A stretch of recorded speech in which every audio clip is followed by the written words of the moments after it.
এই হাদিসটা মুত্তাফাকুন আলাইহি এর একটা হাদিস, যে কুধারণা সম্পর্কে আমরা একে আরেকজনকে ধারণা মনে করি, না জেনে, না বুঝে, না শুনে, অনুমান করে আমরা কুধারণা করি। এটা একদমই ঠিক না।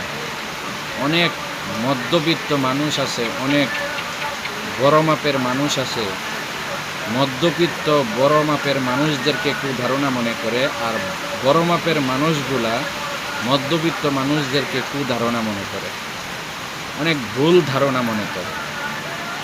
এই ধারণা থেকে বাঁচার জন্য আমাদেরকে আল্লাহ তাআলা তৌফিক দান করুক। হাদিসটা হচ্ছে আনা আবি হুরায়রা রাদিয়াল্লাহু তাআলা আনহু قال قال رسول الله صلى الله عليه وسلم إياكم والظن فإن الظن أكذب الحديث ولا تجسسوا ولا تناجشوا ولا تحاسدوا ولا تباغضوا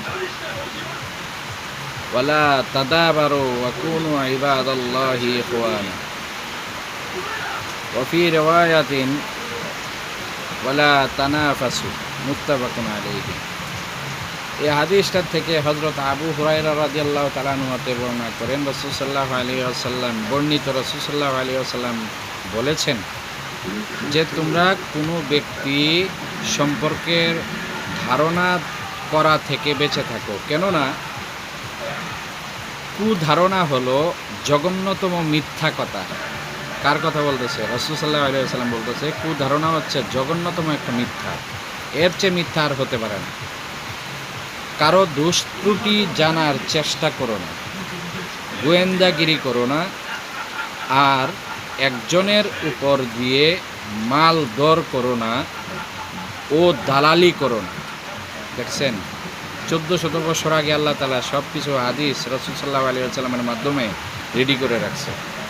পরস্পরের মধ্যে হিংসা বিদ্বেষ ও শত্রুতা রেখো না, পরোক্ষ নিন্দাবাদে একে অপরের পিছনে লেগো না, কারো পিছনে এমনভাবে লাগো না দুষ্ত্রুটি বাহির করার জন্য লেগে থাকো না, বরং তোমরা সকলেই আল্লাহর বান্দা, ভাই ভাই হয়ে থাকবে। অপর এক রাওয়ায়াতে আসছে ওয়াফি রাওয়ায়াতিন ওয়ালা তানাফাসু, এবং পরস্পরের লোভ লালসা করো না। ওয়াফি রাওয়ায়াতিন ওয়ালা তানাফাসু, যে তোমরা পরস্পরের লোভ লালসা করো না। এই জন্য আল্লাহ তাআলা আমাদেরকে এই আয়াত থেকে, হাদিসের আয়াত থেকে আমাদেরকে বুঝার এবং মানার তৌফিক দান করুন। সকলে বলি আমিন।